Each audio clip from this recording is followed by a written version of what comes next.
What's up, Rumors Are True podcast? This is Joey Svensson. You may remember me from Bad Christian or Pastor with No Answers podcast, and I've got some pretty killer news. Me, my brother Jared, and your favorite podcast host, Jeremy Gold, the one delivering to you the episode you're about to listen to, started Roster Music Club. In the last 3 months, club members have enjoyed 6 online performances by some of the very artists you and I love, including Gyro from Mortal, Bill from The Throws, and Ted from Craig's Brother. We've had a couple of hangouts, have established our club's top 10 tooth and nail albums, and we started a war. That's EP Wars, 16 of the greatest EPs going head-to-head in a tournament until we crown the victor. We've been supplying curated playlists. There's a private podcast feed with extra content, and videos of everything that's ever happened in the club is yours when you join. In upcoming months, we're doing a deep dive on all things Radiohead, and as I speak, 3 musicians are listening to the club's top 10 tooth and nail releases, albums we've enjoyed for 30 years. These artists that I rounded up, they're listening to these albums for the very first time, and I can't wait to hear how they react. The Starflyer 59 Silver, Living Sacrifice Reborn, Life in General by MXPX. Hearing these albums for the first time. So we're going to talk to them for a live event, and it'll be released on the Roster Music podcast that you should be listening to if you like this podcast. Hey, the club is free to try for a month, then $10 a month from there on out. And I'll tell you this, not a club member has left since joining, so it's worth every penny. Support the club and this show by joining with this code. RUMORS. That spells rumors. Hey, we can't wait to see you there. Rostermusic.club. Go there now and join. Hey, what's up? This is Davey Basinger from the band Bleach, and you're listening to the Rumors Are True podcast.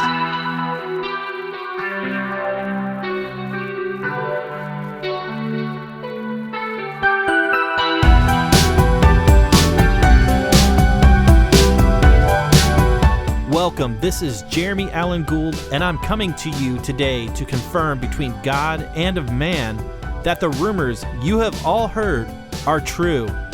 I started this podcast to have a platform for the bands and artists that I've worked with in the past, as well as new musicians and artists that influenced myself and many others.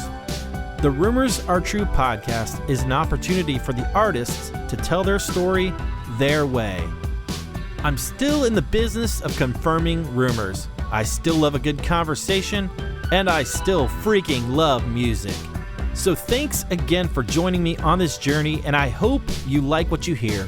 With that said, the rumors are definitely true.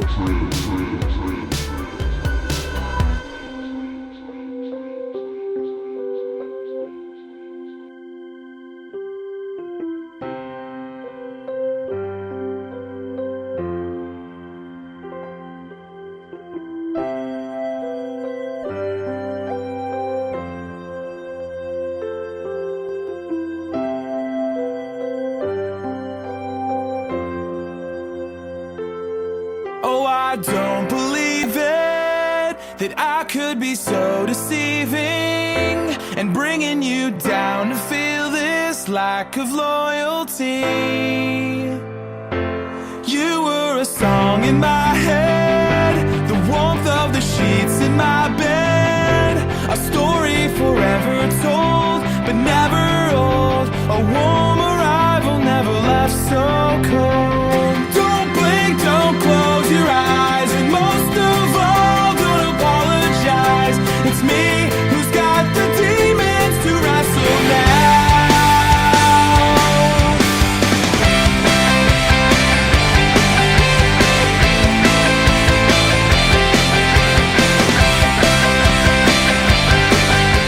Hey, thank you for tuning in to this latest episode of the Rumors Are True podcast. My name is Jeremy, and today I welcome my friend Dan Koch. You know Dan from the bands Sherwood and Havana Swim Club, as well as his successful podcast, You Have Permission and Pretty Good Vibrations. So honored to have Dan on this podcast. It's been a while since I've known him, so it's really cool to reconnect and hear his perspective on his past and, of course, his upcoming future. So I hope you enjoy this latest episode with Dan Koch. Don't blink, don't close your eyes, and most of all, don't apologize. It's me who's got the demons to wrestle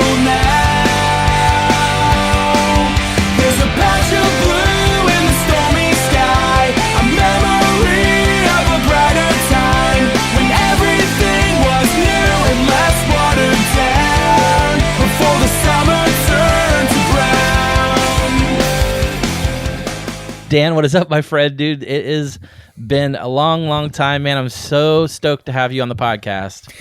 I'm sure there are people that you have like waited longer to get because they are famous. But I am probably the longest you've waited to interview someone who's not famous. And that is entirely on my end because I was finishing grad school and having babies. I wasn't having babies. My wife was having babies. And I was just like, man, I want to do it. I'm so stoked. But like, no time soon. It's been like 2 or 3 years now, I think. Dude, it's fine. It's fine. I just finished my grad school whole process. Dude, my internship amazing. is over. I'm a regular working adult now for the first time in, really 6 years. That's incredible. So it's pretty great. Well, I was about to ask you what's new in your world. Yeah, tell me besides grad school, what's going on in your world, man? Yeah, so the really brief history is Sherwood, the band that we'll be talking about mostly today, ended in 2012 officially, but really we stopped touring at the end of 2010. And I went back to finish my undergrad. I had dropped out along with 2 other members of Sherwood, dropped out of college to do the band after 3 years. So I was finishing that up kind of slowly, figured out that I could become a commercial composer. So I did that for another decade or so. And that's like advertising music. So I wrote music that kind of sounded like a band, but it was pre-cleared for advertising, basically. And we could talk about sort of the differences between that and writing, your own music if you want to, if you're interested in that. And that eventually got kind of boring, like as a primary day in, day out job. Sure. Because as you might imagine, advertising music is not all that complex. Certainly it's different than like being a professional songwriter of your own stuff, right? Like the sort of, there is some creative activity. It was a creative outlet for me. But what I ended up liking the most was like writing music with my friends, and the actual music was getting, it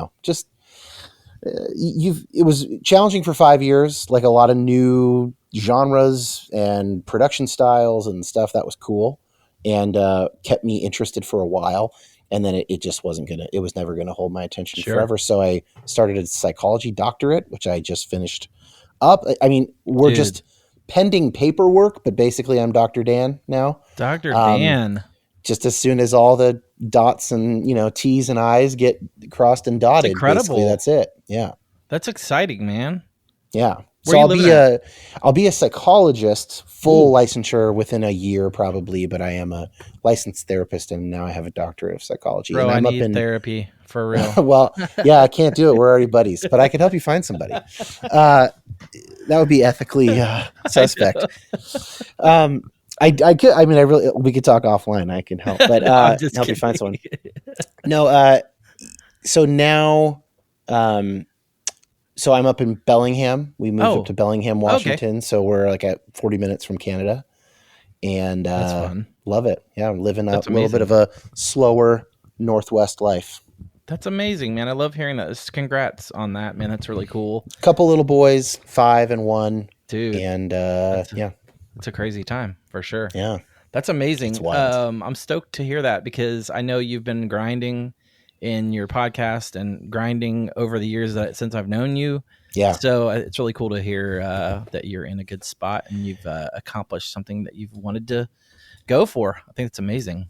I appreciate that. I'm still just adjusting to it. I mean, literally, I'm like 14 days into this new life, so it's amazing. And this is the first show of anyone else's I am doing after that milestone. So I really did mean it all those years when I was like, I am excited to do it, Jeremy. I will do it. I promise.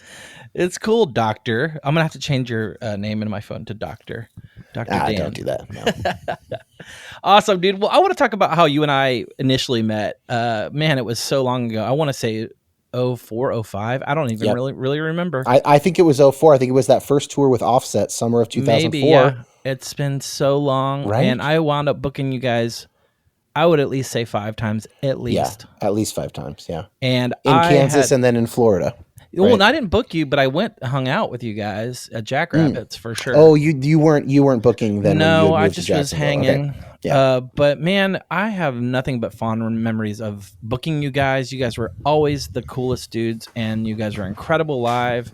Anytime I got an offer to do you guys, I was like, hell yes, like sign me up.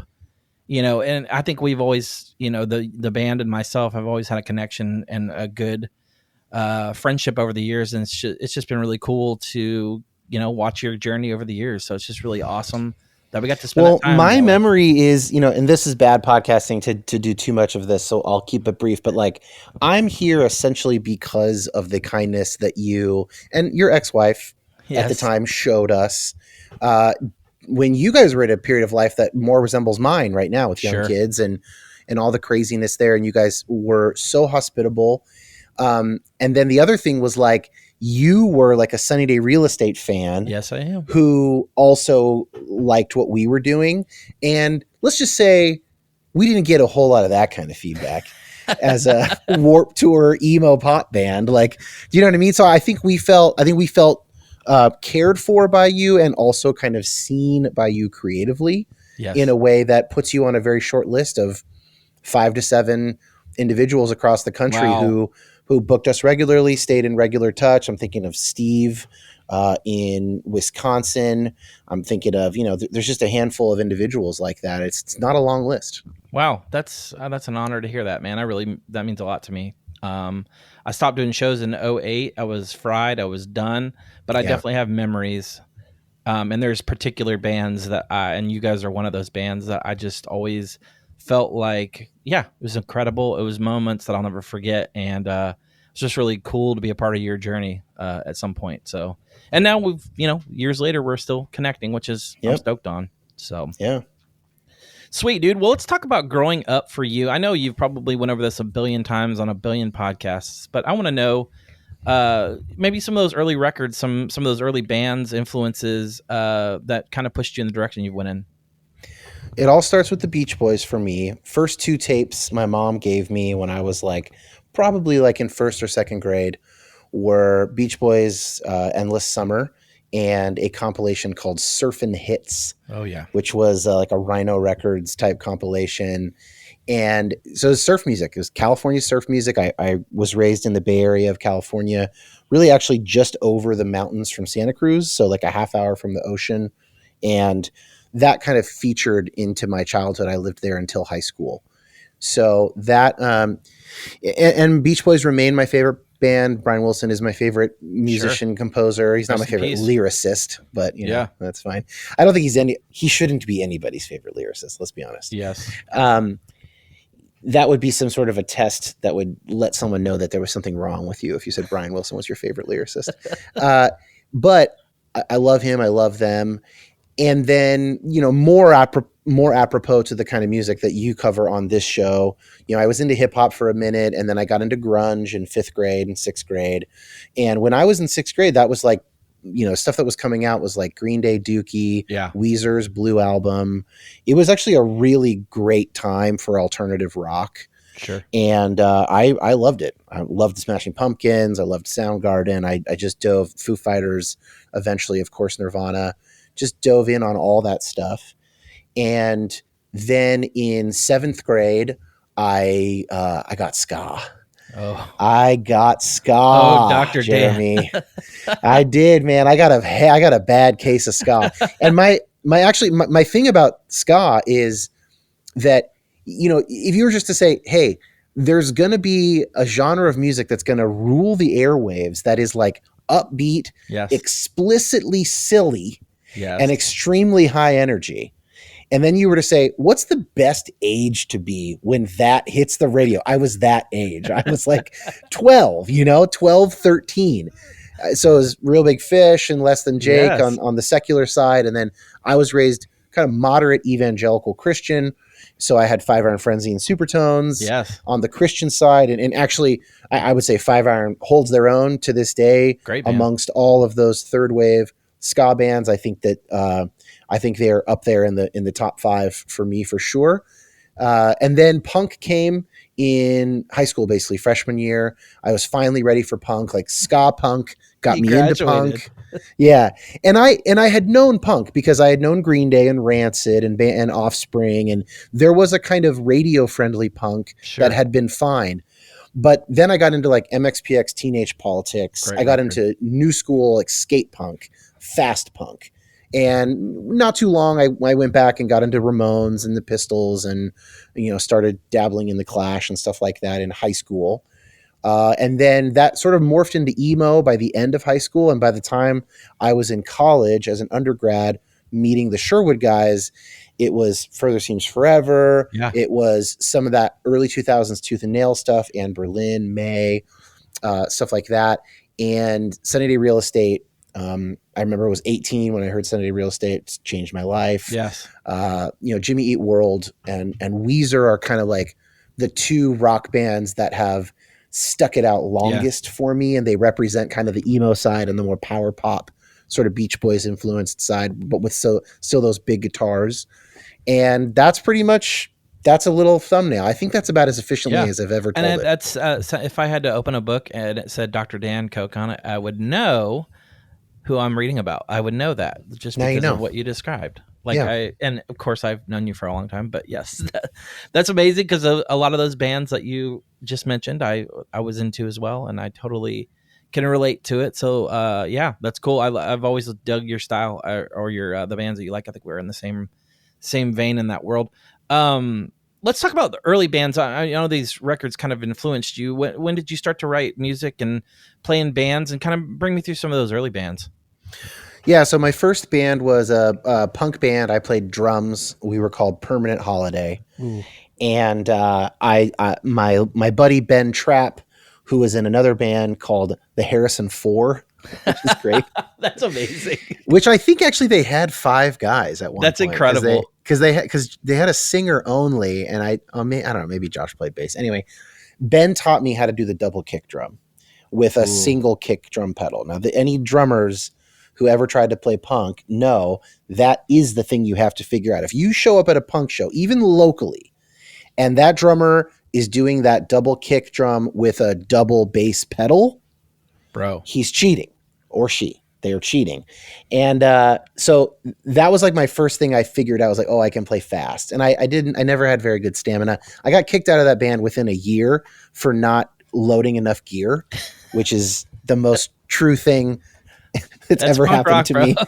It's the most true to me thing that's ever happened to me. I am physically a fairly lazy person. And then I loved drums, but I figured out around then I started taking guitar classes in school, actually probably 8th grade, probably a year before. And eventually I figured out, with guitar, I can write songs, I can write melodies, and I can write lyrics. And so then I joined my first band where I was the primary songwriter and vocalist, initially called the 57 Heavies because 3 out of 4 of us were overweight. Changed our name to Ignorant Youth. Shout out to Roman, Chris, John, and Billy. I freaking love that. And that was, we were kind of punk with a little bit of emo tinge to it, and quite embarrassing now to listen to. And then that eventually Sherwood. Before Sherwood in college, I did like an acoustic project. It's so cringy. It's called the Great Books Program. Ooh, dude. And I wrote songs that were like, I was trying to be so serious, and I would like write these songs that were like from the perspective of characters in literature. So like I wrote a song from the perspective of Raskolnikov in Crime and Punishment toward his girlfriend. Just inane shit. I mean, so bad. Dude, I love that. It's really bad. And then early Sherwood was very Further Seems Forever. It was like 6-minute emo ballads. And then eventually we figured out through the help of one of my best friends, Josh Jeter, who worked at Tooth and Nail for a while.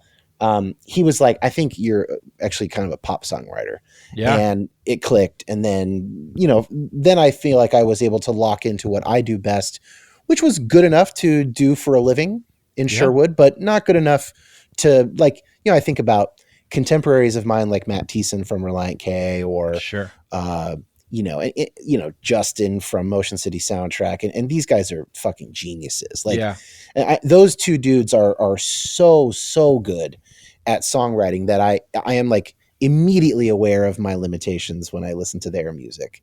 But we were good enough, and I'm still very proud of a number of our songs and records, and it's great. Well, speaking of Sherwood, I was going to ask you to bring me through the beginning of Sherwood. What was that like, kind of getting the band together, and the direction you guys decided on? Obviously, you mentioned your friend kind of pushed you in the direction of the more pop oriented, which I feel like you guys did a stellar job of over the years. So yeah, bring me through the beginning of Sherwood. Nate convinced me we could do a band. Like, I'm a good enough singer and you're a good enough songwriter.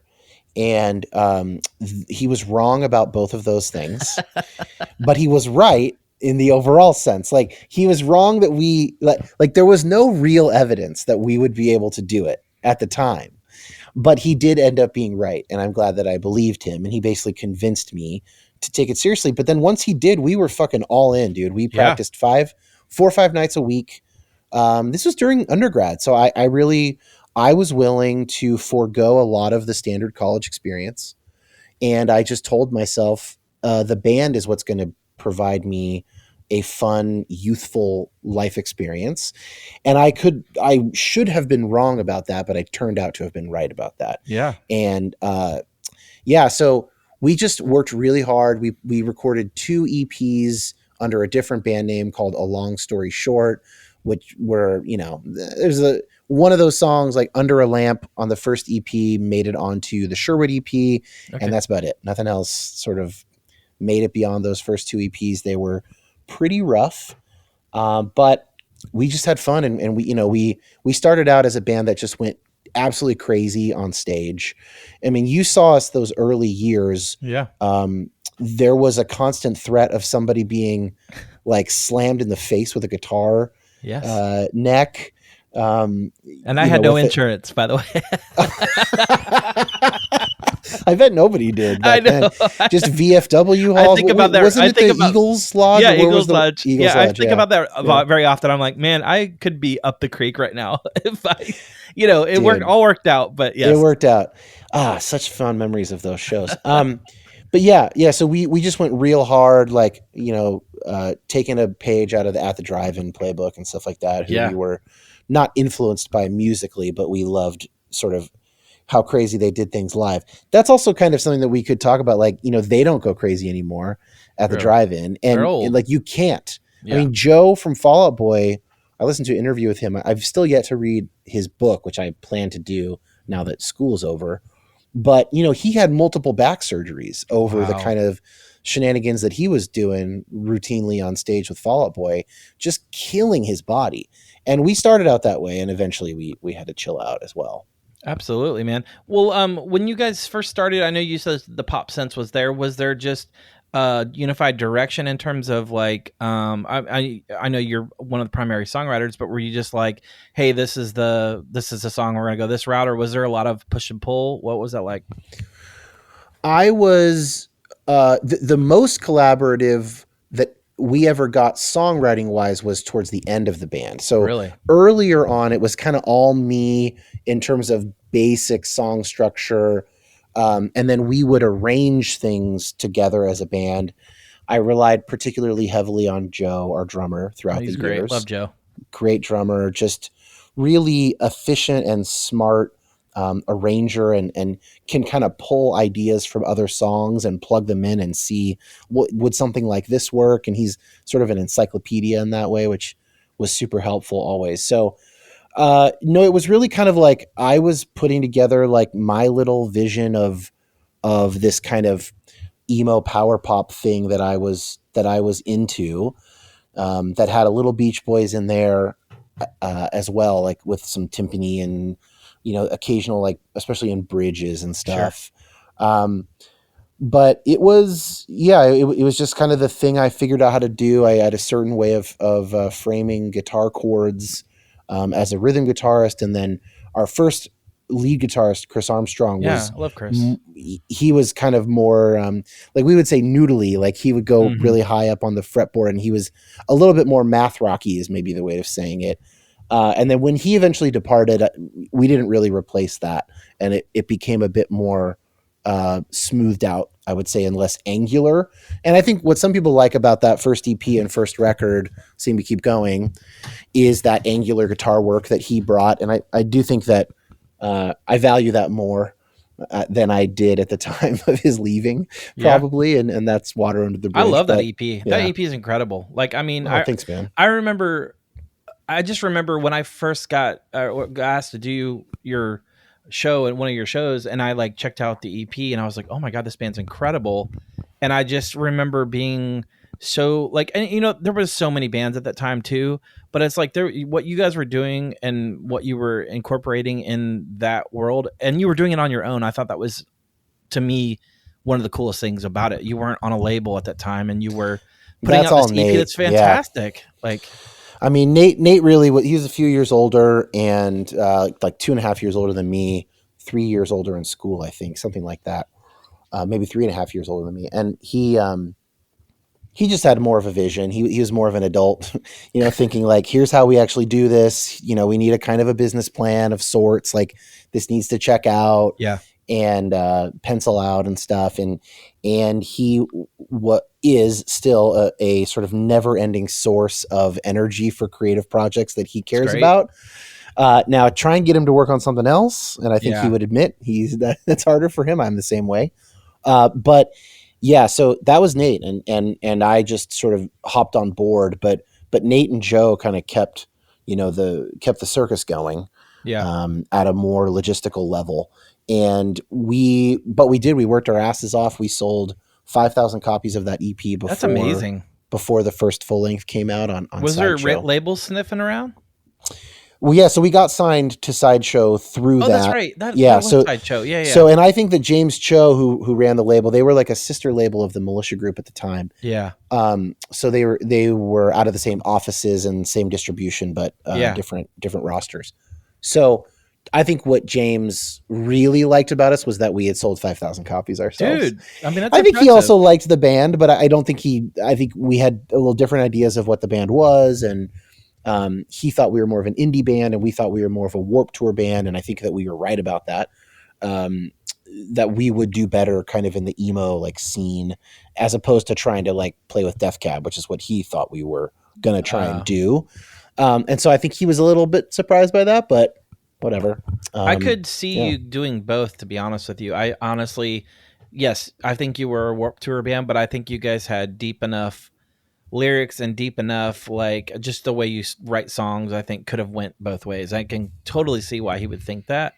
I appreciate that. I think we would have had much stiffer competition if we had tried to go the Copeland Death Cab route. I mean, I think Copeland's a good example of a band more that was too. You guys are upbeat. Yeah, dudes, you know? Not that they aren't, but you know, you guys are. You like you talked about, the live show was just very like, you know, it wasn't this like somber type of thing. It was you know, it came out in the music, you know.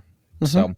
Yeah, I appreciate it. Yeah, dude. Well, let's talk about that first full length, Sing But Keep Going. Love this record. Again, booked you guys around this time as well. Definitely a progression from the EP, which again I mentioned I love.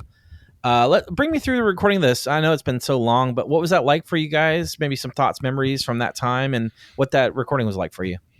So we ended up using the same producer who had done the EP, but it is a huge sonic step forward. Yes. I think that it's Michael Rosas. He's just a LA area guy still. And he had done the EP. It was basically like his day job was like, he worked at this kind of inexpensive studio in Orange County. And he was like the house engineer basically, or the house producer. Maybe they had a couple guys, and the owner, you know, would maybe think, well, I think, you know, you'd work better with this guy. Maybe, so maybe we were put together in that sense, but he was sort of chosen for us initially, and we liked him. We got along with him well. And, you know, I think there's a lot of things I wish sounded different about the Sherwood EP, but we liked him, and he was like, I have some ideas for how we can really take this to the next level. And so we worked with him, and, you know, he could do it for the budget that James gave us, which I think for that record was like $15,000. That's really a lot if you think about it. A decent amount in 2005. Yeah, it might have been 12 or 13. It was somewhere around there between 10 and 15, we did 7 days at a nice studio in Irvine, California. Yeah. Where at that point, the thing that I had known was Richard Swift had been recording his solo albums there, that first double disc one. And, we had like some real stuff to play with. There was like a real vibraphone in that studio, a nice upright piano that we used. They had a B3 organ or something similar. And a pretty good drum room, but it was quick, 7 days. And then we did almost the whole record in that time. We did background vocals and like percussion and overdubs, like any additional keyboards at Michael's house. After those 7 was everything written days. When you went in, or did you write anything in the studio? Thoroughly written. Yeah. Like written to death. We would demo things out fully before the studio, which is really how I learned how to be a producer, which then came in handy later as a commercial composer because I did all my own production. I had learned the basics in Sherwood. So yeah, it was pretty well done. And yeah, so we did that, and that came out in the spring of 2005. How did you feel about it when it was done? When you heard it completely, did it come out the way you wanted it to? I was extremely proud of it at the time. You always with hindsight, you think about things you would do differently. Sure. But I think that I think Michael did a really good job capturing the band that we were at that time. I think it really sounds like us. And, there's a couple things like Town That You Live In is a little too slow and, things like that, but it not huge, no huge issues with that one. We'll get to my deeper embarrassments, which are mostly on a different light. But yeah, I'm pretty happy with it. I still like, I think my favorite track is just track 1. We Do This to Ourselves. It's just compact. Great. It's like 2 minutes, 20 seconds. And I think that kind of power pop is the Sherwood stuff that I find holds up the best. Maybe that's just for me because that's my favorite genre.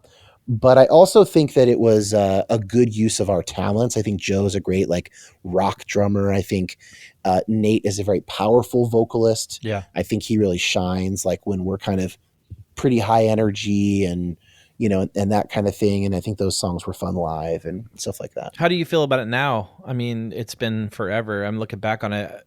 It sounds like you're pretty fond of it.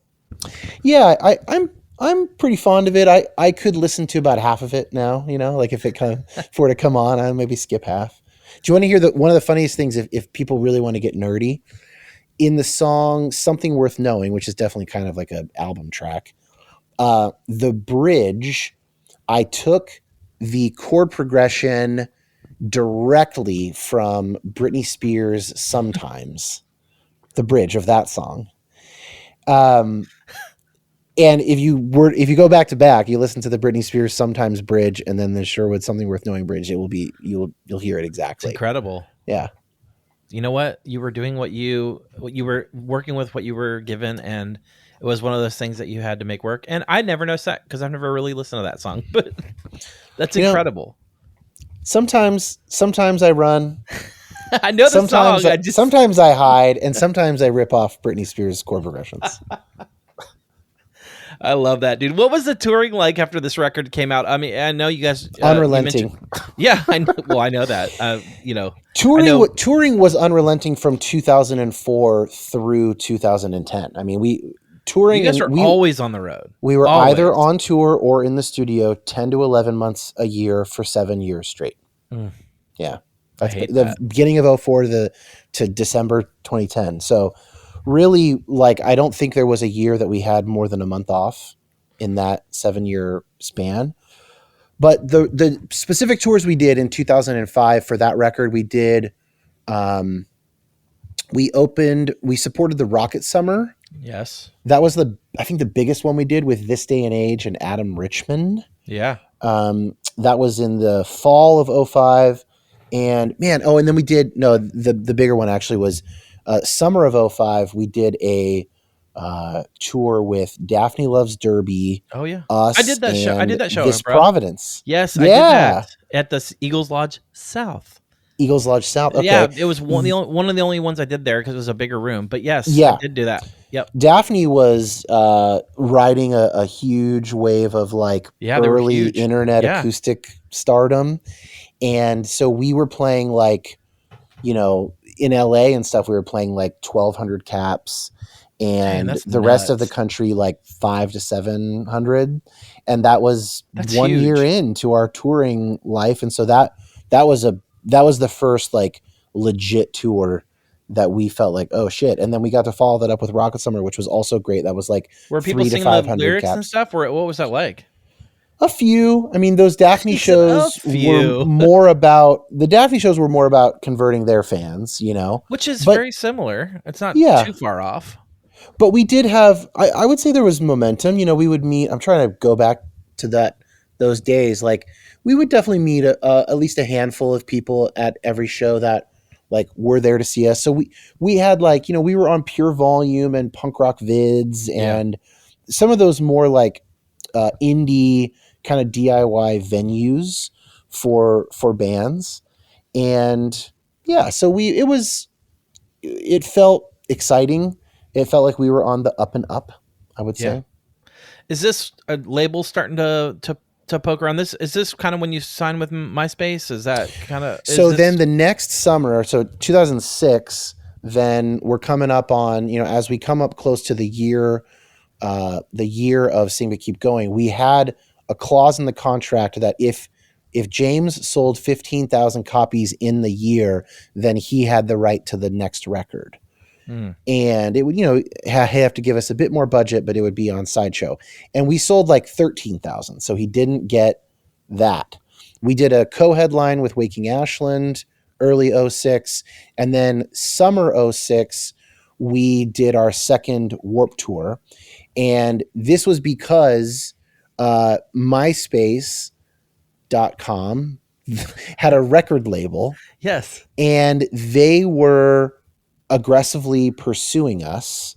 And I don't remember now for sure if we had decided to sign with them already or if that was a part of the courting process. I think we had decided to sign with them. And so they put us on the MySpace tent, which was its own like smaller stage on Warped Tour 06. What other labels were coming after you then? It was just really them and Tooth and Nail. And Tooth and Nail, dude. I know. And it's really hard to say like if we did the right thing. Ultimately, I think we probably did do the right thing by signing to MySpace because what they were able to do was a bigger audience. They got us good tours because they were able to say to a band like Reliant K or The Academy Is or Motion City Soundtrack, hey, you could bring The Forecast on tour to pick a random Victory Records band, or you could bring The Matches, Epitaph Band, or you could bring who is a similar sized Tooth and Nail band, like a Waking Ashland. Sure. So do you want to bring them on tour? You can, and they'll sell 50 tickets a night. But we'd recommend you bring Sherwood, who will sell 50 tickets a night. Oh, but also we will give you $40,000 worth of free promotion on MySpace.com. I think that's the right move. Yeah. To the point where it's like, and they would be able to offer them things like, hey, Reliant K, you know how you guys have 900,000 MySpace friends? You can't email all those people. That's not what you can do. But we can do that for you. So every single one of your MySpace friends will get a message that you're coming to their town. Just bring Sherwood on tour. I would do the same thing. Yeah, absolutely. So I do think Tooth and Nail I'm really curious, like Sliding Doors, like how would we have been embraced by that scene, being more tied to Christian rock and stuff. I don't know how that would have gone. Sure. In some ways it would have been probably our third record would have done better on Tooth and Nail than it did on MySpace. But for that second record, it was the height of MySpace's popularity, and it ensured that we got 5 or 6 fantastic tours over a 3-year span. What was that like when you signed the record deal? How were you guys feeling? Were you like, oh my God, we're going to conquer the world? I mean, I know you probably didn't think that, but like, what was that that like? I do think we were kind of DIYers from the beginning, and I don't think we were like deceiving ourselves about, where we would go, how big we would get, but we certainly really wanted that brass ring. And I think for us, the brass ring was maybe a band like Yellow Card, Sure. like a couple radio hits, Totally.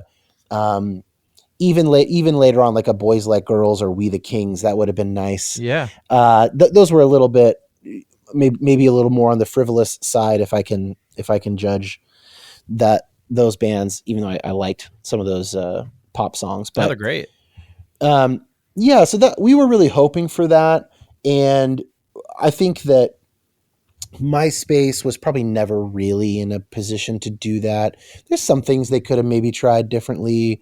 Years later, our manager was like, he's like, I should have pushed them to do a radio push for Song in My Head, because that's the song that had the most like kind of organic momentum, more than anything we did on the next record on Q. So, who knows? But I don't really think, like, I listen to Song in My Head now. I'm proud of it. I think it works quite well. Do I think that it would have been played on the radio, as often as Be My Escape by Reliant K or a Jimmy Eat World song? No, probably not. So, I get that. I think our career went about as well as it was going to go because we got that really good tour support. Yeah, absolutely. Well, let's talk about the next record. After you signed to MySpace, A Different Light, great record. Yeah, Love this. So record. this is the one I've been kind of talking about differently. Yeah, this is album 2. Yeah. Let's talk about what was that like. What was this like? They put you in a good studio? Was the budget good? Like, talk to me about that. Yeah, so my memory is that the budget on this was $40,000, and we hired Lou Giordano to produce it. Damn. He had recently done the Ataris, Sunny Day, Taking Back Sunday, Sunny Day, Rising Tide. Great record. And he'd also done Waking Ashland, Composure, and we actually really liked. I still really like the way Composure sounds. And we wrote the album in Mexico because it was cheaper to rent a house in Mexico on the ocean than it was to rent a house inland in California. I believe that. Yeah, at the time, at least in 2006, we lived there we went there for 6 or 7 weeks. Wow, that's a lot. And wrote a bunch, demoed everything out. Everything Lou written? visited at one point. Yeah. Was everything written at that, like, for this record? Yeah. So everything had been pretty thoroughly demoed, and we'd even done some pre-production in Mexico with Lou. He flew out for like 3 or 4 days or something to Mexico to meet with us. And then I had become friends with Fat Mike from NoFX on Warped Tour. Nice. And he gave us a deal. He probably gave us like 30% off of Motor Studios, which was the Fat Records sort of in-house studio in San Francisco in Bernal Heights. And so he had bunks. There were like tall bunk beds, and we lived and slept at that studio for 1 month, and did that record with Lou there. And that was really kind of louder guitars, more layering of like Les Pauls in there with the Telecaster, which was sort of the sound that we were known for. Both Chris and I played Teles on the first record almost exclusively. And then on Different Light, we started bringing in like some chunkier rhythm guitars and kind of going for that layered, more highly produced, slick kind of a sound. It's maybe like 10%, 15% too slick for me now, but mostly I think sounds pretty rockin'. Yeah. I'd maybe like a little louder guitars here and there, but whatever. I think Lou did a good job. And to the extent that record is like overproduced, I think it's actually mostly my fault. And I kind of wanted Lou to do that. So, and I layered in too many instruments and layers. You're Brian Wilson, bro. I was trying to be Brian Wilson. Did you love working with Lou? I mean, I liked working with Lou. Yeah. He's a pretty quiet guy. He's kind of an introvert, like has his way of doing things. He was, so much older than us too. Like he was like maybe in his 50s when we were in our 20s, early 20s. And so it's just a little bit, like, he's like a dad age. But I liked working with him and felt really respected by him and stuff. Yeah, just I remember that being a pretty fun process making that record. And I was doing a lot of like, I was trying to like impress Thiessen from Reliant K. Like in my mind, it was like, I want to do things that he will say that was really cool. Yeah. And it's not like he was the only person I cared about, but he was like a stand-in. Great. Right. Totally. So ambitious, there's outros. There's a lot of like more Beach Boys kind of production flair that I think sometimes really works and sometimes doesn't work so well. And then a couple cringe songs. Like I really wish I can't listen to I can't listen to any of my vocals on that album. I can't listen to Alley Cat or I just Simple listened Life. to it tonight and it sounds great. I think when I'm doing back and forth with Nate, like on Middle of the Night and Never Ready to Leave, I think I can handle listening to that. But I think his voice sounds much better than mine on that record. Well, stop hating on yourself first. Second, did it turn out the way you wanted to? It sounds like you had a lot of, not so much control, but like at the time, did it turn out the way it did you at the did? time. Yeah. That's what we were going for. Yeah. Yeah. So looking back, Broadly. how do you feel about it? My favorite pop songs that I have written are more on that record than any other record. So I think my favorite Sherwood song is probably For the Longest Time, which is track 4. And I'm really proud of Song in My Head and Middle of the Night as well as just kind of good pop jams. I like a lot of stuff on it. I think some of the swings don't really work for me very well. So for me, it's more like when it's working, it's really working, but it's too cute a lot of the time. So now it is what we wanted. I was like, this is what I want to do. Let's do it. And my eyes were bigger than my stomach and we did it. And then now I think some of those were mistakes, Yeah, but, I get that. yeah. I think it's a great record. I mean, I'm not a producer and I'm not a musician. So like for my ears, I think it's great. I think it's some next logical step for you guys. And, the fact that you're on this, newer label, newer thing in the world at that time, I thought was really cool.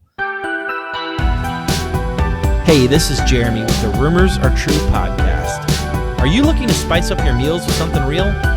Introducing Voyager Hot Sauce. Born in Seattle, rooted in the heart of Jalisco, Mexico, and built on community, quality, and excellence. Crafted in fresh small batches with agave nectar for the perfect sweet heat. Voyager is more than just a hot sauce. It's a symbol of gathering, authentic connection, and flavor that brings people together. Whether it's tacos, eggs, pizza, or cocktails, Voyager goes on everything.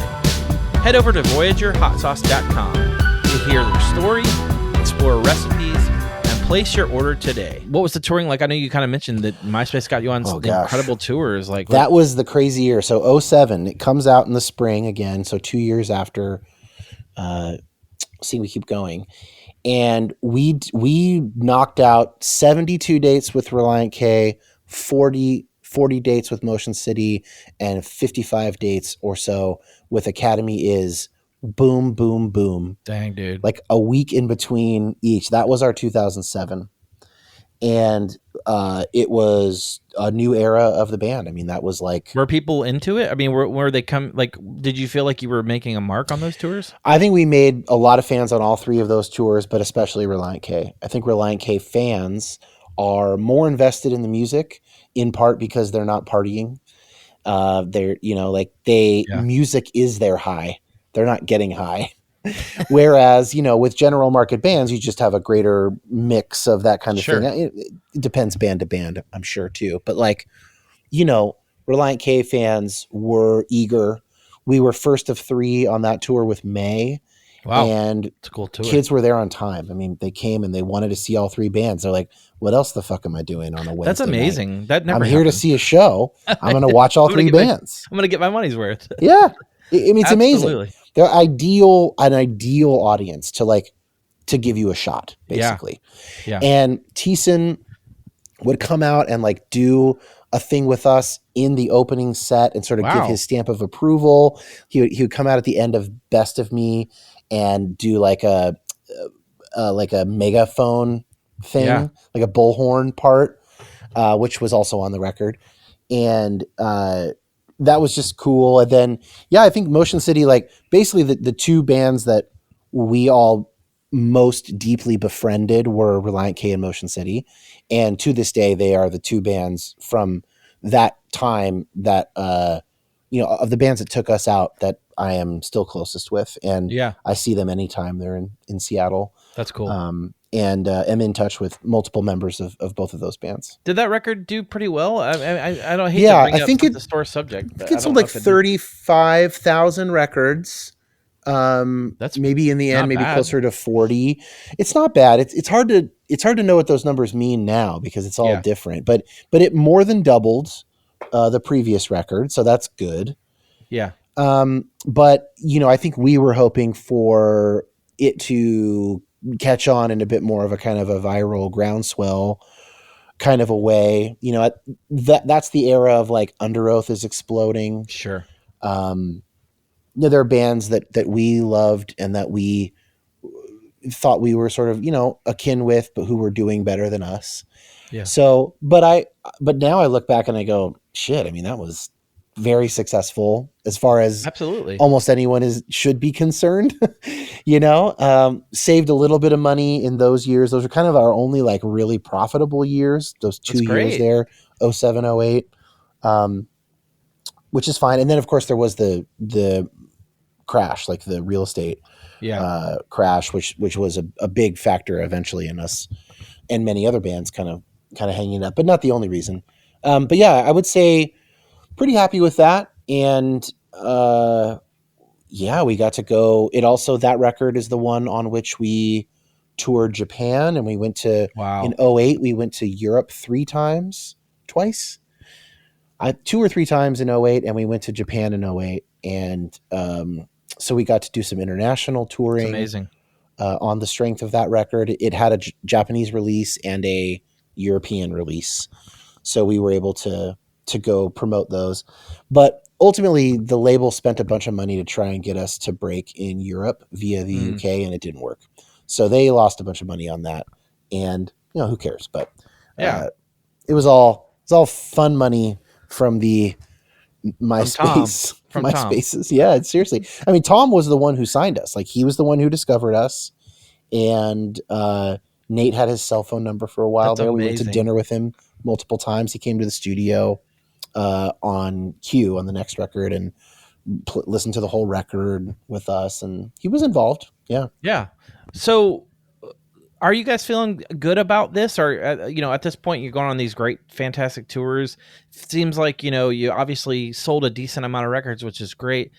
Going into the next record, how are things going? Are you guys feeling any, like, are you exhausted being on the road? It sounds like you guys have just, put the previous tours over the years plus that. It's just like, are you having time for yourself? What's that like?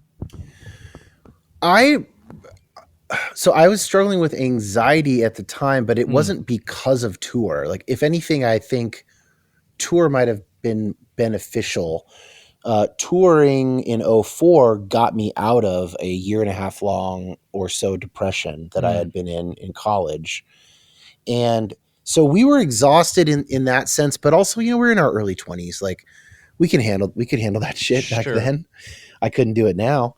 Yeah. But no, I think we had the juice to sort of keep it going. And, I for instance, I offered to co-produce We Shot the Moon's first record, which was Jonathan from Waking Ashland's new project, in the middle of all that shit in 2007. So obviously I had some energy to spare despite this insanity. And, at that point I was dating my wife, but no kids, not married or anything. So we were long distance and I was doing my thing. So I think we were stoked. I think going into the third record, there's a few things that happened with that record. The table of contents is we wanted to expand sonically and become more of like an indie pop, indie rock band, which I think a lot of emo kind of scene bands wanted to do. Sure. I mean, Panic at the Disco, maybe perhaps the most famous example, they went full Beatles and fucking hired Van Dyke Parks to do their string and horns arrangements. Like, he's the dude who co-wrote Smile with Brian Wilson. It's insane. And like became the kind of like, if you couldn't get George Martin from the Beatles, you got Van Dyke Parks to do your horns, like all the rad Rufus Wainwright kind of 60s inspired orchestration. That's all Van Dyke Parks. So like they did that like full bore, which obviously they immediately retreated from and kicked Ryan out of the band and everything. But like, or whatever that guy's name was, we had our own version of that. It was more like the Killers and some of these kind of Kings of Leon, these kind of more mainstream rock bands. We wanted to try and bring some of that in, as well as some kind of Death Cab, some Copeland. And we spent a really long time. So we spent a lot longer writing Q. We lived in Oakland for 8 months, just writing. And then as opposed to Mexico, which was 7 weeks, after, I write on tour and stuff. I would write on tour sometimes. I think that was harder to do as we got more busy. Yeah. But so we tried this expanded sonic palette. We worked with Brad Wood, who I think was a really good fit. Sunny Day Real Estate. Again. So between Brad and Lou, we had the producers of 3 out of the 4. I love that. Sunny Days and Fire Theft. That's incredible. He's so good. I love everything he's ever done. Yeah, That's Brad's amazing. great. And he and I are still friends and in touch. We spent a lot of time talking. So for that record, we then had 2 months. We had 50 or 55 grand. Wow. So I don't think Brad was more expensive than Lou. He might've been similarly priced, but we got more time because he had his own studio. So we had to rent the house next door, which is very convenient. But he got to sort of charge, he got to pay himself for the studio. So the way that it worked out with slightly higher budget, we ended up getting twice as much time. That's cool. Which I think you can hear on Q. I think it's sonically, it's quite diverse for a scene type of a band. And yeah, so that I remember really fondly, making that record. That was also though the first time that we had so Tom came in, he listened to the record and he's like, I really like it. You don't have a single. I mean, it's just exactly the kind of I freaking love stereotypical. Yeah. He's just like, hey, I'm just Tom Anderson is the one who told us we don't have a single. It wasn't like some fucking real record executive. It's the guy from the whiteboard photo, That's incredible. So then I did a bunch of co-writing with. So people I remember writing with, I wrote with Adam Richman. I wrote with Tim Pagnotta from Sugar Cult. Wow. I wrote with this guy, is it Dave Hansen? I could be getting the names wrong, but he wrote with Shine Down and bands like that. He's like an active rock guy. Wow. Man, there was, I'm blanking. There's a few more. The day that I wrote with Adam Richman, everybody else got to go see Conan in studio when he was in LA and I had to stay home and write a song. That was a bummer. Anyway, so we did some co-writes, a couple with, what's Mike's last name? Shit.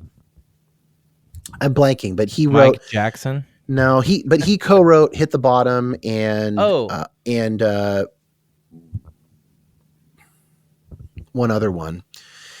And so we did all that. And then eventually, You Are. He co-wrote You Are. Oh, okay.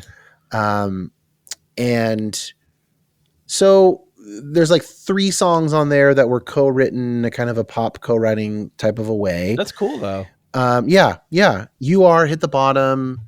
What else made it on? Maybe just those 2. There might've been a third. And it was ambitious. I think it was very ambitious of us. I think Brad was the right call. I think Nate sounds better on that record than he had previously. I think actually Nate vocally sounds better on each subsequent Sherwood full length to 2016, the kind of reunion record where I think he actually sounds his best. And he also got increasingly collaborative across the record. So on Q, Nate started contributing a lot more lyrics. So we kind of developed a thing on Q that we then repeated on Some Things Never Leave You, where I would start with lyrics and sometimes I would have more of them done, sometimes fewer, but there'd usually be some sort of an anchor phrase that was like the hook or Yeah. whatever. And then he would kind of sit with it and think, okay, well, what is this about? And then he would write like verse lyrics, and then we would kind of finish them together. So that started happening more on cue, which I think improved the lyric writing. And a good example of that is Ground Beneath My Feet, which is definitely a fan favorite from that record. Yeah. And it started out as just like, I don't really know what I look around to see the ground beneath my feet meant, but I had that lyric. Yeah. And then he's like, I think it's about a soldier on D-Day. And I was like, okay. And so then he sort of filled in parts and sort of shifted it that direction. And then we kind of finished it in that way. So yeah, that was a good experience. Q was really fun. It was bad timing though for release, because by the time that came out, MySpace was way hobbled and Facebook was ascendant. Did you see that coming? Yeah, I mean, we were like, you know what? We tied our little dinghy to this cruise ship, and we can't detach it now. We signed a 3-album deal, so so that was just unfortunate. We did chart on the Billboard album charts. We got number 91. Yeah. Someday I'm going to get a jersey made of number 91. Dude, I love that. With like Sherwood as the name. I love that. I probably won't do that, but that would be a funny novelty gift if somebody is really trying to suck up to me. Please make did it it turn out the way you wanted it to? It totally did. Yeah, I would say we definitely did what we were trying to do on cue. And that one's where it's like, and then I'm kind of like, well, that might not have been the right thing to try and do. But mostly I think of it as like a MySpace, it didn't really connect quite as well because we lost communication with most of our fans. We were communicating through MySpace, and then they weren't on MySpace anymore. So we lost communication with a lot of our listeners. I think, bands that try and expand sonically, it's always a very mixed thing. Most, for every Clarity where it totally lands, there's like 6 records that don't do that. Sure. There's all your pretty odds and stuff like that. And so I think that's what happened to some extent. But it turned out, I was really happy with the final product. How do you feel about it now? Yeah, I mean, some of those are some of my favorite songs. I think it sounds really good. I think that Brad did a great job. Love him. And I probably skip the fewest songs on cue if I'm like listening to an album. That is the most consistent album from my perspective. And fewest like real missteps.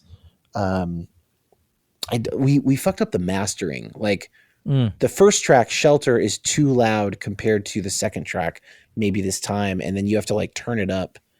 Now it's all on shuffle, I guess, for everybody. So it doesn't matter. But that was a problem for a while. That used to bug me. And I kind of beat myself up for not catching that. But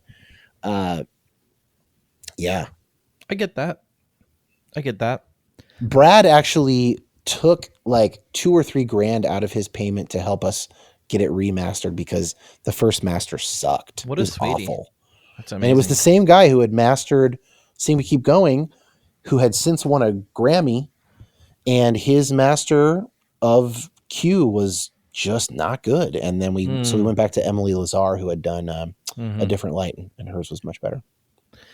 Well, let's talk about. So you obviously in the band at this point. After this record comes out, what's kind of the thoughts on ending the band, and what was that like for you guys? Did you guys see the writing on the wall? What was that like?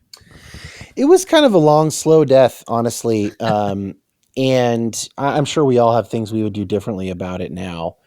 But so we lost our label.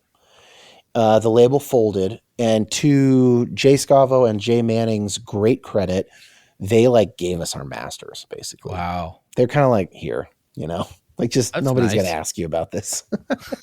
We're going to get folded into some mega huge label and like no one is going to care. So that was very cool of them. And then our managers quit like the same week. Wow. And at that point, so I think that was in 2010.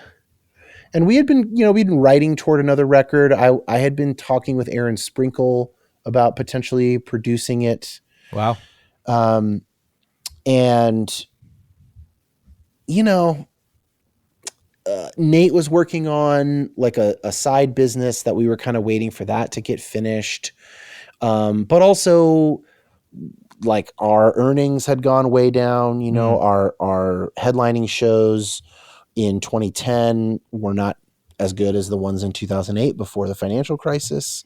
Sure. And we really felt all of that. We were all getting married or getting close to getting married. So it was, and then, you don't learn your lessons. Like, we should never do any serious conversations over email.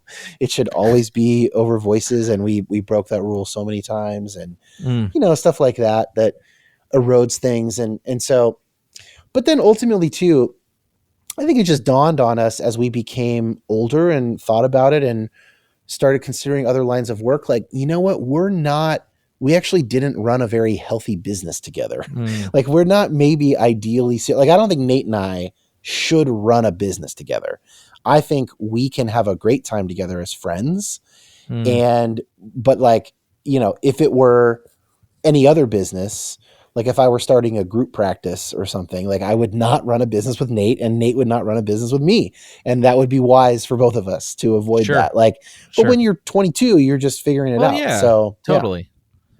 Well, what was that when you were finally done? What was that like? Did you feel like your identity was all in? Not so much that like Dan from Sherwood or whatever. What was that like? Kind of putting that down. Was that rough? Yeah, I think we each had our own experiences with that, but it was rough. That's the kind of stuff I am kind of increasingly interested in these days with the psychological training. So I love that question. I do think being Dan from Sherwood was a big part of my identity. It was probably the main part of my identity through most of those years. And I think as a little bit of a defense mechanism, in the last year or two, I was starting to distance myself from that identity. And I was thinking about part-time jobs I could get, or, other ways I could supplement income, got married in late 2009. So was kind of shifting some identity there to, husband of Jaffrey, as opposed to guitarist and songwriter of Sherwood. And, another thing too is at the 5-year high school reunion, 2006, it was pretty fucking cool to be in a touring rock band. Yeah, absolutely. But as I was kind of peering down the gun of the 10-year, 2011, I was like, this is getting kind of less cool here. Like, that kind of yardstick of like, we used to talk a lot in the band, sort of to, convince ourselves perhaps that our life was great. I do think it was great, but also to convince ourselves of that, like how we would be like, our friends all wish that they had our job. We have our job, and we don't wish that we had their jobs. And that just got less true, like over time that became less and less accurate. I had friends who were starting on a law partner track, and I was like, well, that's not the worst job, and I haven't even finished my undergrad yet. And so like it did start to shift just as we matured. Sure. And then, that identity stuff can be hard. I know for me where it really ended up landing was like, for another 3 years or so, I was just always working on a record. Like that was my identity, was like, I have to be working on a record. That's a part of who I am. And I was at an all church retreat a couple years later, and we just did this very simple, like, inventory of one's life. Yeah. Like a exercise. And it just hit me. I was like, I don't have to be making a record. Where's that coming from? And now I would say, what it came from was what we call intermediate beliefs in cognitive therapy. These are norms and like ways of doing things that manage our deep anxieties. And a deep anxiety I had was that, that I'm not, like, that I'm I thought I was valuable because of my musical talent. You know, that's a thing that made me valuable. And maybe without that, I would not be so valuable. And so I was able to kind of go, no, I don't need to be making a record. And where I've landed on that now is more like, I would say I am fundamentally a creative person. Yes. So even as a therapist, like I have a podcast and like I'm not just doing therapy. I am creating things. Sure. I like podcasting. I have like all these wild ideas for the podcasts. And, so I was able to kind of transition that into, no, it doesn't need to be my identity. Yes, I can still be creative, but I can be creative in whatever way I need to be. Sure. And I can find another source of identity. But the fact that I, in not too long, started publicly podcasting and, obviously there's a part of me that feels comfortable making stuff for public consumption that is attached to my name such that if somebody likes it, they think that I am cool. Like that is obviously an important thing to me still. Sure. And now I just am accepting that, like, okay, that, maybe there will be a time when I need to put that down for a while and not make anything at all that's for public consumption. And that'll be a moment of some growth for me when that happens. Hey, can I go pee really quick? I'm bursting. Yes, you can. Okay, I'll be right back. Okay. All right, so, you guys are obviously done for a while. You're obviously writing songs, like you mentioned, still kind of having that want and desire to write a record. What makes you guys get back together, a couple years later and put Some Things Never Leave Out, or Some Things Never Leave You Out? Yeah. So we had kind of wondered, like, well, would you guys want to, we had planned on doing a fundraise, like a Kickstarter type album because of getting dropped by the label. And we thought, well, we have enough people to fund an album. And we certainly did in 2010 if we had like gone that route, 2010, 2011, something like that. And then we thought 2016 was kind of coming around, maybe 2015. And I don't remember why I started writing songs. There was only a couple that had been kind of previously written ones, like on that record, like Believe had been written as part of those co-write projects. Oh, cool. Yeah. And then there's another one that we didn't end up using that was also from the co-writes called Fly on the Wall. But mostly this was newer stuff. Nate had actually started writing some stuff, was part of it. So he started a couple of the songs on that record, like Together Alone was one that Nate had begun. I think The Old Ways maybe as well. And then we kind of were just like, well, what do we think? Well, let's do a Indiegogo campaign and let's see what we get. And we got like $43,000 or something. That's amazing. Yeah. So that was enough. I mean, we made that record for about 12. By then, you could do stuff pretty cheaply. So we did 2 or 3 days in a studio in Seattle. And then the rest in the backyard studio of Luke Vanderpool, who produced that record. And we're able to kind of take our time, with that. And Nate flew out and we finished all the vocals together and all the lyrics. I mean, he did the vocals, but we finished all the lyrics together. And I don't know, that one is interesting. That record, well, you have your questions that you like to ask about each record, so maybe I'll just let you tee me up. Did it turn out the way you wanted it to? Yeah, I think it's depending on the song, sometimes I think that's the best Joe's drums have ever sounded. Sometimes it's Q, because Brad is an incredible drum tone guy. Yeah. But Luke really, really did great with Joe's kit, and it was the right space. And I think some of them, Matt Goldman mixed it. Wow, I love Matt. He's great and did a great job. Yeah, I love his mix. And so I would say that one turned out like I hoped. I think nobody has figured this out. It's a problem all the time, everywhere. You just can't tell which songs aren't going to be that good when you're in the middle of it. And then as soon as the album's done and a few people have heard it, it's immediately obvious to you that these 3 songs should never have been on the record.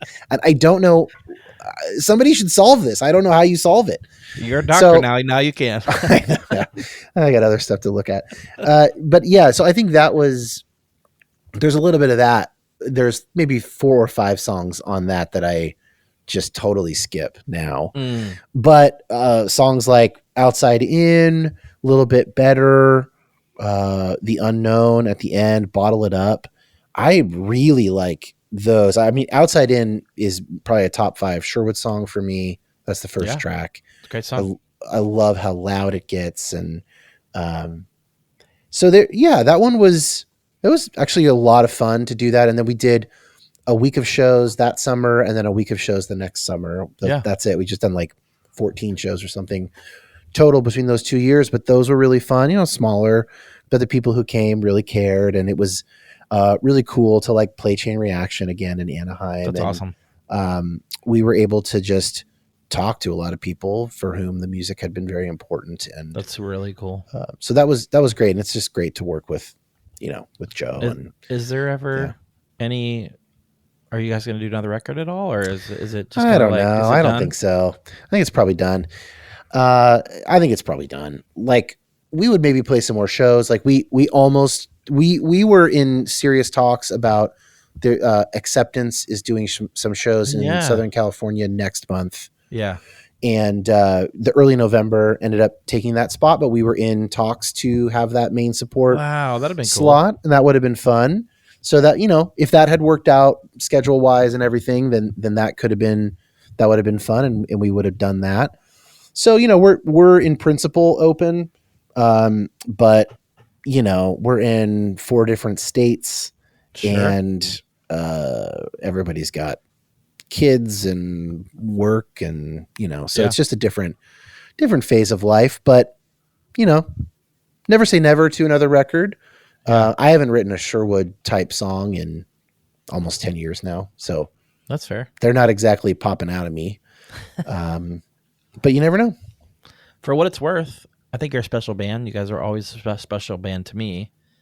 And like I said earlier, it's you guys, there's just very few bands that I connected with.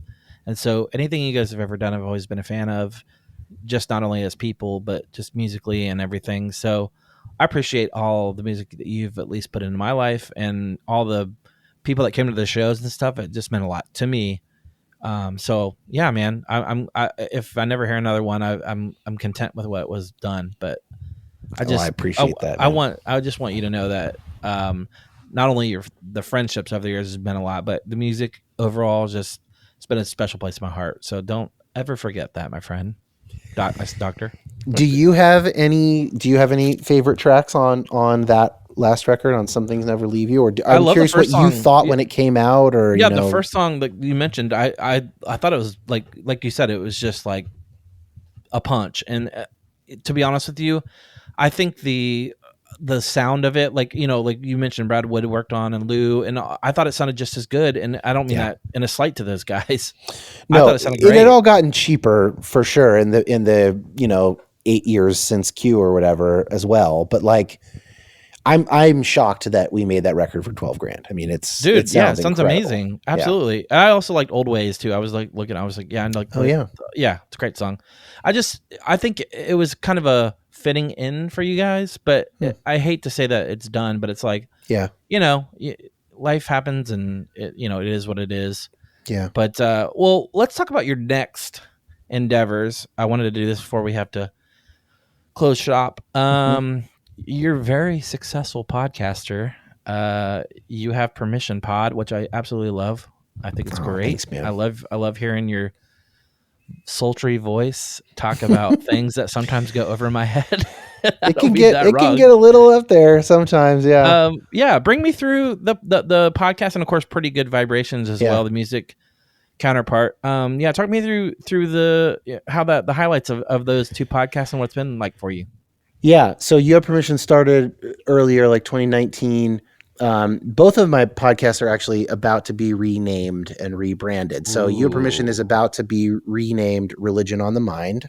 And that's to reflect just a broader psychology and religion focus, as opposed to what it started out as, which was much more like what are often now called like faith deconstruction podcasts. So specifically people raised evangelical, like in my case, going through and going, whoa, wait a minute, what do I think about gay people? What do I think about hell or evolution or abortion or broader sociopolitics, stuff like that.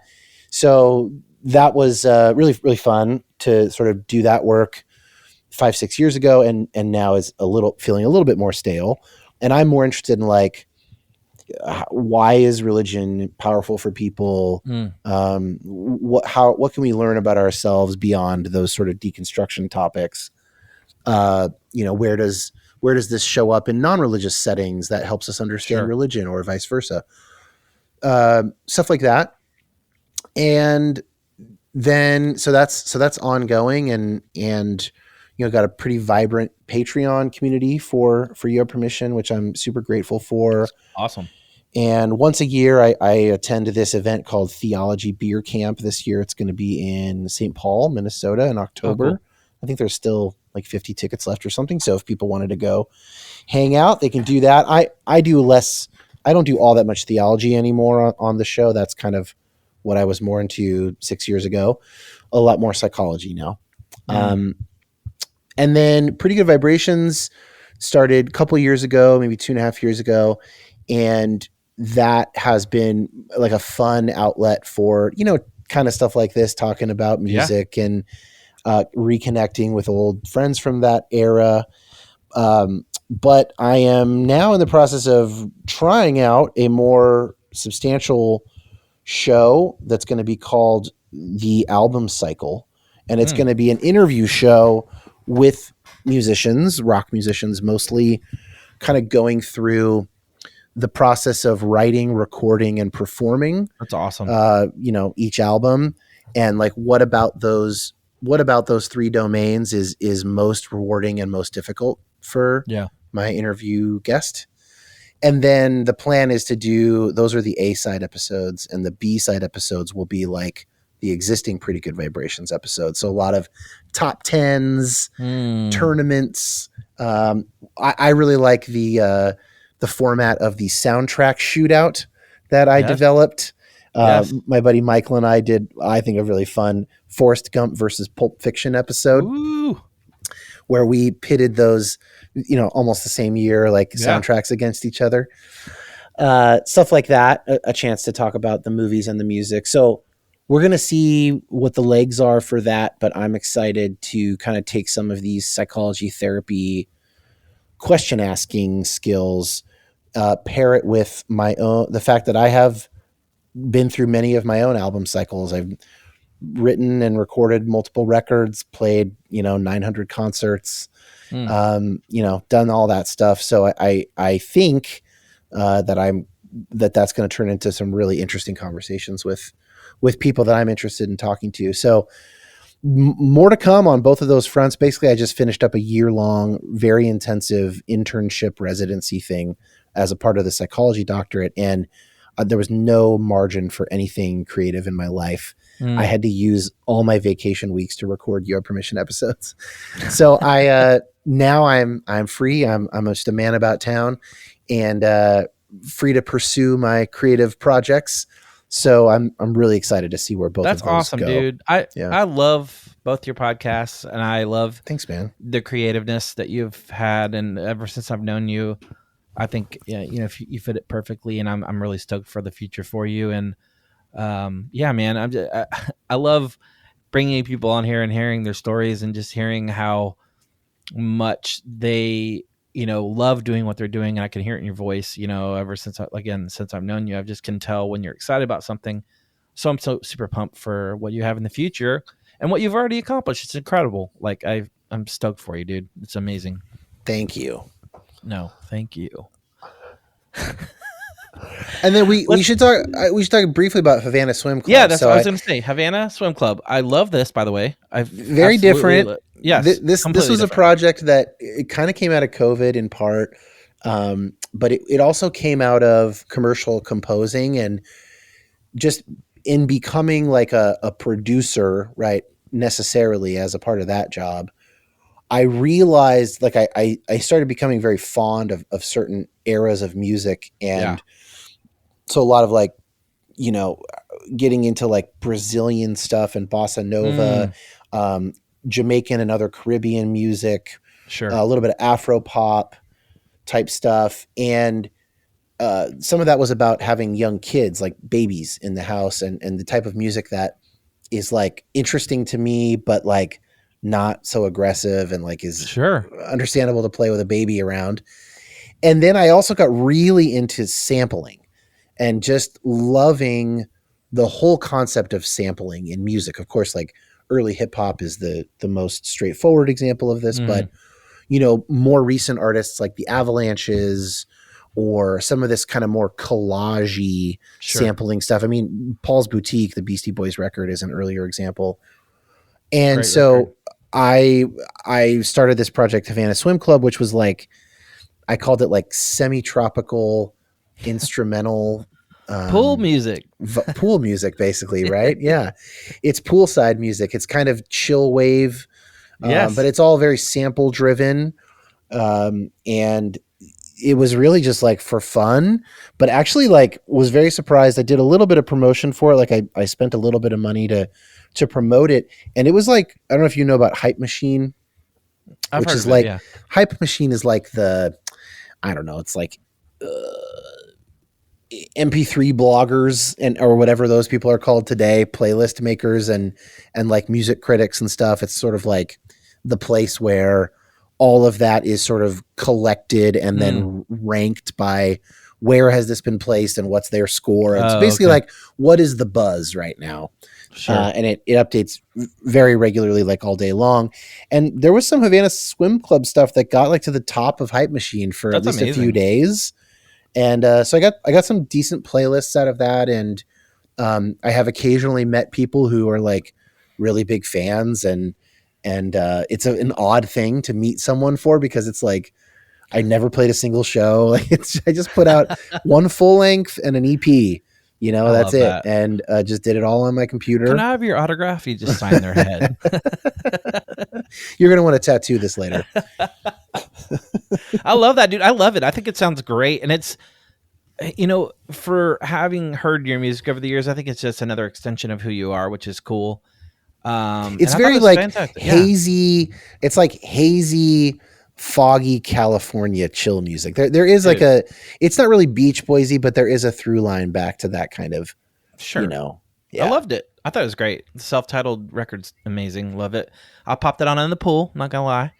It's awesome. definitely, it's pool or like studying music in my mind. Yeah, absolutely. Like it's like I don't know if you like Khruangbin or Arc de Soleil, like these kind of instrumental groups. Like I would put it on like those kinds of playlists. It's like no words really. There's a little bit of words from the sampling, but not much. It's mostly instrumental. Well, that's awesome. I love it. Any future with that at all? Maybe. I've started thinking about it, but most of my creative juices right now are going into like ideas for the podcasts. So sure. That's fair. Let me ask you, I know you cannot predict the future, my friend, but what do you think the future looks like for you? For me, I'm in just this massive moment of transition. It's kind of hard to get my mind around it. In fact, 6 years of the whole grad school process. I took 1 year off in the middle because of baby birth timing, which was my wife's very good idea. And but so like, yeah, I'm just like finally free in a sense. Like I have broken out of my cocoon, and I think that for the next 5-10 years, I'll be doing part-time private practice as a therapist, soon to be a psychologist, hopefully within the year or so.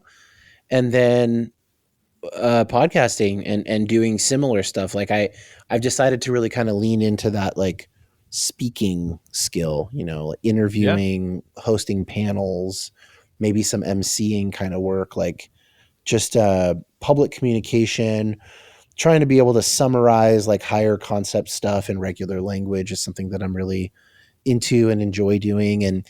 just kind of being involved with some, getting in conversation with some very smart people who are thinking about stuff that I find interesting. That's pretty much like mostly what I want to do. I just want to have really good conversations. So Yeah. that's what I think I'll be doing, is some version of that. And then I'm sure I will continue to see clients for probably decades. I love that, man.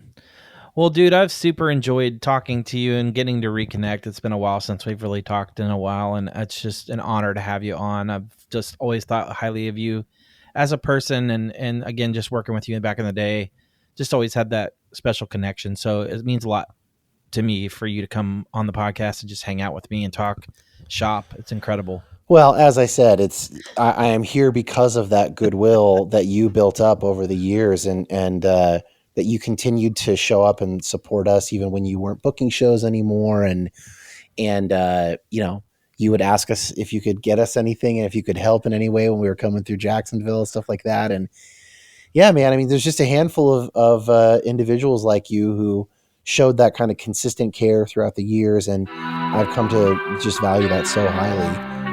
The older and older I get, and the more I learn about people.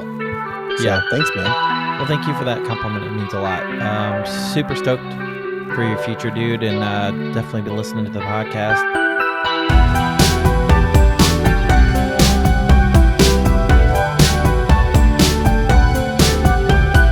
Hey, thank you, listener, for tuning in again and again. I really appreciate it. It's an honor to go on this journey with you, so thank you again for that. If you'd like to add me on Instagram and Facebook at The Rumors Are Truecast. If you'd like to like and subscribe or leave a review, feel free to do that. You know the drill. So thank you again for listening. Thank you to Dan Koch. Awesome conversation. Super honored to have you on. It's really been cool to know you over the years and just be able to reconnect. So thank you again to Dan Koch. Got some incredible artists on the horizon, guys, and you know it. Nostalgia is still a heck of a drug.